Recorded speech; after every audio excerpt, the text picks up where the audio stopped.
ഈശോ മിശിഹായ്ക്ക് സ്തുതിയായിരിക്കട്ടെ. ഞാൻ മാണിപ്പറമ്പിലച്ചൻ. ഇന്ന് വളരെ സന്തോഷത്തോടു കൂടെ ഞാൻ ഒരു ഗ്രന്ഥം പരിചയപ്പെടുത്തുകയാണ്. ജോസഫ് റാറ്റ്സിംഗർ, അതായത് ബെനഡിക്റ്റ് 16 മാർപ്പാപ്പ, അദ്ദേഹം എഴുതിയ നസ്രത്തിലെ യേശു ഗ്രന്ഥത്രയം 3 ഗ്രന്ഥങ്ങളിൽ 1-ാമത്തെ വാല്യമാണിത്. യേശുവിൻ്റെ മാമോദിസ മുതൽ രൂപാന്തരീഭാവം വരെയുള്ള സംഗതികളാണ് ഇതിനകത്ത്. ഇത് മൊഴിമാറ്റം ചെയ്തിരിക്കുന്നത് ഞാൻ.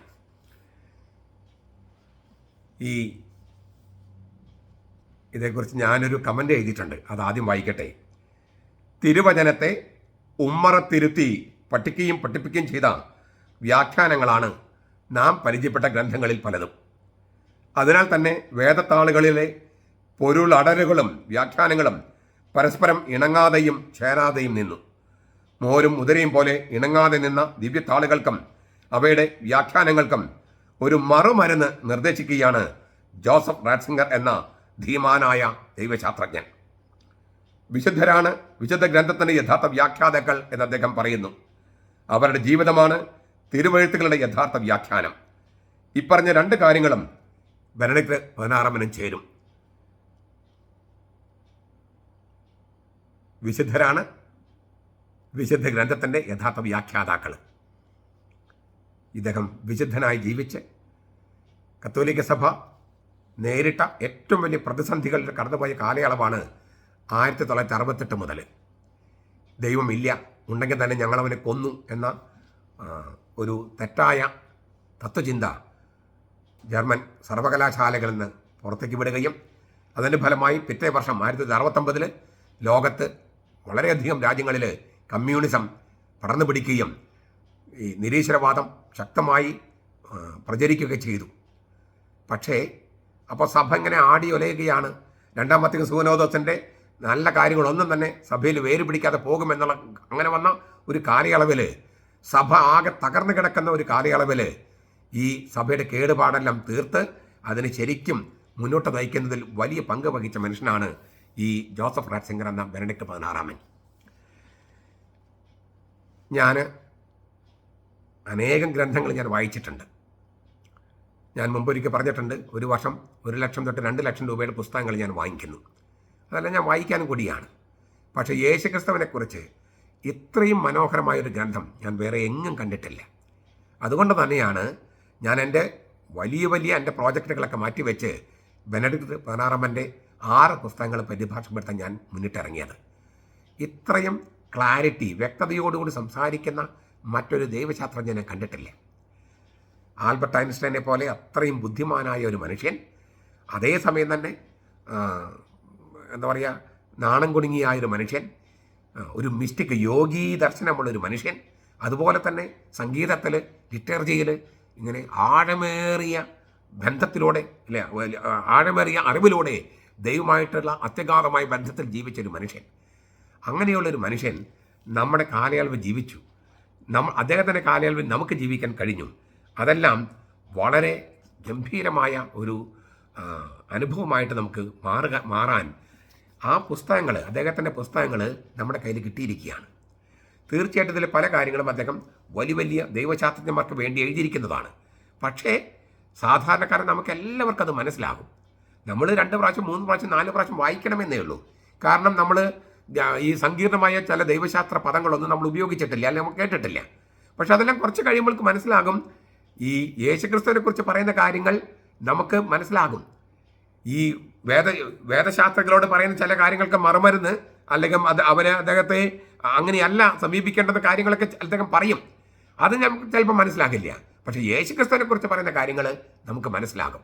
അതിനാൽ ഈ 3 ഗ്രന്ഥങ്ങളുണ്ട്. ഈ നസ്രത്തിൽ യേശു എന്നതിൽ അതിൻ്റെ 1-ാമത്തെ വാല്യമാണ് ഞാൻ പരിചയപ്പെടുത്തുന്നത്. യേശുവിൻ്റെ മാമോദിസ മുതൽ രൂപാന്തരീഭാവം വരെ. നിങ്ങൾ ഒരുപാട് പേര് പള്ളികളിൽ പല കാര്യങ്ങളും കേട്ട് കാണും. പക്ഷേ ഈ പുസ്തകത്തിൽ പറഞ്ഞിരിക്കുന്ന കാര്യങ്ങൾ അവിടെ കേട്ടിരിക്കുന്ന കാര്യങ്ങളല്ല. അവയിൽ നിന്നെല്ലാം വളരെ ഉന്നതിയിൽ നിൽക്കുന്ന സംഗതികളാണ് ഈ ഗ്രന്ഥത്തിലുള്ളത്. ഞാൻ തന്നെ ഒരുപാട് ഗ്രന്ഥങ്ങൾ, സുവിശേഷങ്ങളെക്കുറിച്ച് എഴുതിയിട്ടുണ്ട്. 22-ാമത്തെ വയസ്സ് തൊട്ട് ഞാൻ എഴുതിയതാണ്. ഞാൻ എഴുതിയ ഒരുപാട് വായിച്ചിട്ടും എഴുതിയിട്ടുമുണ്ട്. അതിലുള്ള സംഗതികളല്ല ഇതിൽ കാണുന്നത് എന്നതും, അതിനേക്കാൾ ഉന്നതവും അതിശക്തവും അഗാധവുമായ സംഗതികളാണ് ഇതിൽ കാണുന്നത് എന്നതുകൊണ്ടാണ് ഞാൻ എൻ്റെ ഗ്രന്ഥങ്ങളുടെ രചന മാറ്റിവെച്ച് ഈ ഗ്രന്ഥങ്ങൾ തർജ്ജമ ചെയ്യാൻ തീരുമാനിച്ചത്. മാത്രമല്ല എൻ്റെ ഏത് ഗ്രന്ഥത്തിലും തുടക്കത്തിൽ ആ ഗ്രന്ഥത്തെക്കുറിച്ചുള്ള ഒരു പഠനം കൊടുത്തിട്ടുണ്ട്. നിങ്ങൾക്ക് ഈ ബെനഡിക്ട് മാർപ്പാപ്പയെ മനസ്സിലാക്കാൻ ആ പഠനം ആദ്യം വായിക്കുക. ഒരു 62 പേജോളം ഞാൻ ഈ പുസ്തകത്തെക്കുറിച്ചുള്ള പ്രധാനപ്പെട്ട ആശയങ്ങൾ ഒരു പഠനം കൊടുത്തിട്ടുണ്ട്. അത് എൻ്റെ ഭാഷയിലാണ്. തീർച്ചയായിട്ടും നിങ്ങൾക്ക് മനസ്സിലാകും. അത് വായിച്ചിട്ട് ബെനഡിക്ട് 16 വായിച്ചാൽ നിങ്ങൾക്ക് തീർച്ചയായിട്ടും മനസ്സിലാകും.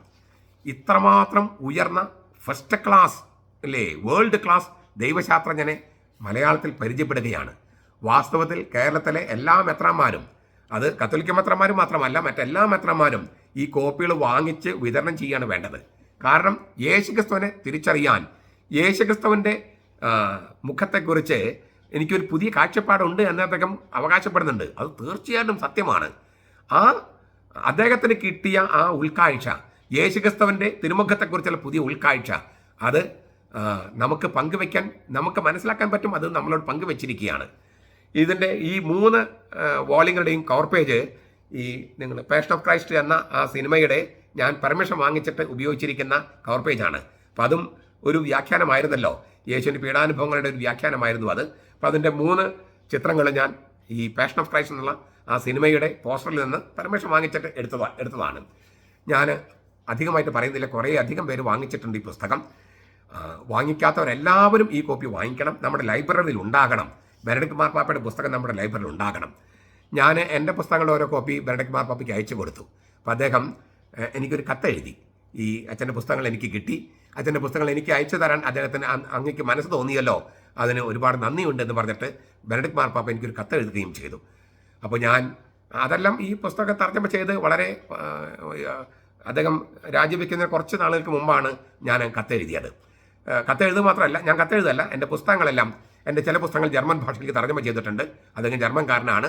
എൻ്റെ ചില പുസ്തകങ്ങൾ ഇംഗ്ലീഷുണ്ട്, അദ്ദേഹത്തിന് ഇംഗ്ലീഷ് നന്നായിട്ട് വായിക്കാൻ അറിയാം. അപ്പോൾ ഞാൻ എൻ്റെ ഇംഗ്ലീഷ് പുസ്തകങ്ങളും ജർമ്മൻ ഭാഷയിലേക്ക് തർജ്ജമ ചെയ്ത പുസ്തകങ്ങളെല്ലാം അയച്ചു കൊടുത്തപ്പോൾ അതിന് നന്ദിയായിട്ടാണ് അദ്ദേഹം ഒരു കത്ത് എഴുതിയത്. ആ കത്തൊക്കെ ഞാൻ ഭദ്രമായി സൂക്ഷിച്ചിട്ടുണ്ട്. ഒരു തിരുശേഷിപ്പ് പോലെ ഞാൻ സൂക്ഷിച്ചിട്ടുണ്ട്. ഞാൻ പറഞ്ഞു വരുന്നത്, ബെനഡിക്ട് മാർപ്പാപ്പയെ അടുത്തറിഞ്ഞാൽ ക്രിസ്തുവിനെ അടുത്തറിയാൻ ഒരു ക്രിസ്തുവുമായി കൂടിക്കാഴ്ച നടത്താൻ അത് വളരെയധികം സഹായിക്കും. അതിനാൽ കത്തോലിക്കരും അകത്തോലിക്കരുമായി എല്ലാവരും തന്നെ ഈ പുസ്തകം വായിച്ച് ഹൃദയസ്ഥമാക്കി. ഞാൻ ഈ പുസ്തകം തർജ്ജമ ചെയ്തതിന് ഒരു 6 or 7 പ്രാവശ്യം വായിച്ചു. തർജ്ജമ ചെയ്തതിന് ശേഷം 25 പ്രാവശ്യം എന്ന് പറഞ്ഞാൽ അത് ചുരുങ്ങിപ്പോകും. അതിനേക്കാളേറെ ഞാനത് വായിച്ചു എന്ന് വെച്ച് നിങ്ങൾക്ക് ഊഹിക്കാം എന്തുമാത്രം ആഴപ്പെട്ട സംഗതികളാണ്. ഓരോ പ്രാവശ്യം വായിക്കുമ്പോഴും എനിക്ക് പുതിയ പുതിയ ഉൾക്കാഴ്ചകൾ കിട്ടുകയാണ്. വളരെ ലളിതമായ ഭാഷയിൽ അത്യഗാധമായ കാര്യങ്ങൾ, അതും സാധാരണക്കാരോടും വേദശാസ്ത്രങ്ങളും ഒരേപോലെ സംസാരിക്കുന്ന അദ്ദേഹത്തിൻ്റെ ആ വ്യക്തത, ഗാംഭീര്യം, നമ്മളത് മനസ്സിലാക്കാതെ പോകരുത്. അതിനാൽ നിവൃത്തിയുണ്ടെങ്കിൽ വായിച്ച് പ്രചരിപ്പിച്ച് അങ്ങനെ യേശുക്രിസ്തുമായിട്ടൊരു ശരിക്കും ഒരു കൂടിക്കാഴ്ച ഉണ്ടാകാൻ ഇടയാകട്ടെ എന്ന് ഞാൻ പ്രാർത്ഥിക്കുന്നു, ആശംസിക്കുന്നു. നമ്മുടെ കർത്താവ് ഈശോ മിശിഹായുടെ കൃപയും പിതാവായ ദൈവത്തിൻ്റെ സ്നേഹവും പരിശുദ്ധാത്മാവിൻ്റെ സഹവാസവും നാം എല്ലാവരോടും കൂടി ഉണ്ടായിരിക്കട്ടെ, ഇപ്പോഴും എപ്പോഴും എന്നേക്കും. ആമേൻ.